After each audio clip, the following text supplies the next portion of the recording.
Hi people, it's Thursday. Still don't know where to get the intro music, so if you guys know where to get it, you probably do since you all have it in your videos. But please tell me because I feel like a noob. Two of you seem to have a wand, and I have a wand too.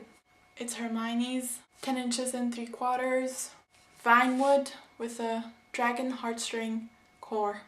Hermione would probably be my favorite character in Harry Potter because she's smart and stuff, and she also always has a way out of a tricky situation, which I really like.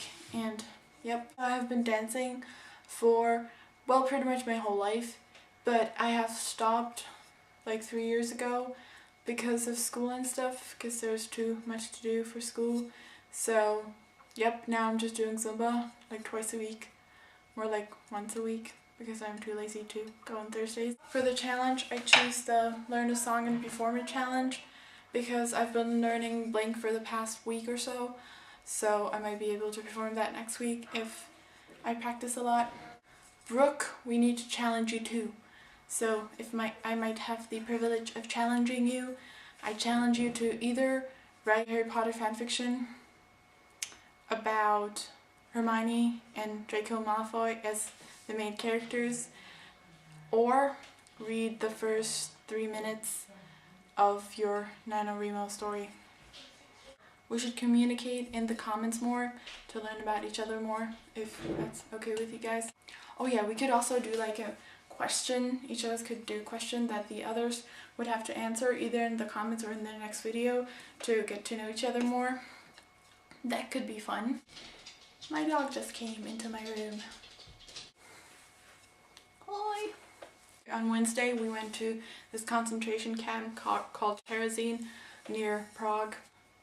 Do you guys learn about concentration camps? This is a really stupid question, but yeah, I'm not really sure if, because it's not US history, it's like European history or like world history or something. So do you learn about this stuff, like the Nazis or, you know, the Holocaust and stuff like that?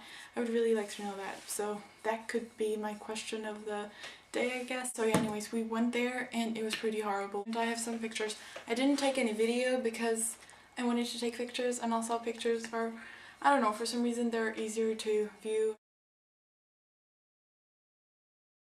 The very first thing that we saw when we got to Terezin was this massive cemetery with thousands of nameless headstones. Then we went on a tour to the small fortress where the political prisoners were kept. The first room that we went into had bunk beds that the doctor would not approve of at all.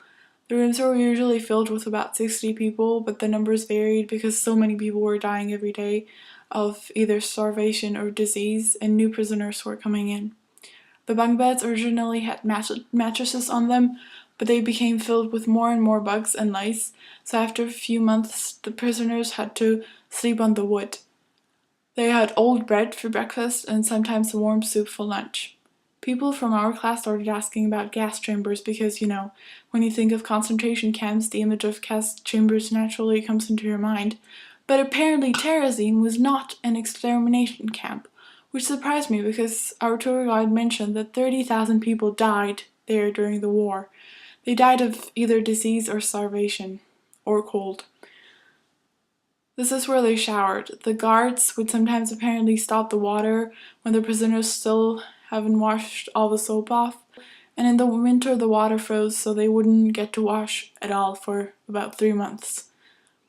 This was a swimming pool for the children of the Germans in charge of the camp, built by the prisoners for their entertainment. Ironically, the road next to the swimming pool was nicknamed the Last Walk because it was where the prisoners walked to be executed either for running away or disobeying the orders. These were the prisoner cells, and each cell was originally designed for about 2 people, but later it got so full that people didn't have room to lie down at night to sleep. They weren't allowed to open the window, and the only air that they got was from a tiny hole in the wall, which wasn't enough. In this building there were 4 ovens where the corpses were burned. It took 40 minutes per corpse, and the ovens were running 24/7, and they still couldn't keep up, so mass graves had to be constructed. So on this positive note, I shall end this video. Taylor, see you tomorrow, and I'm excited to see what challenge you'll choose. Bye!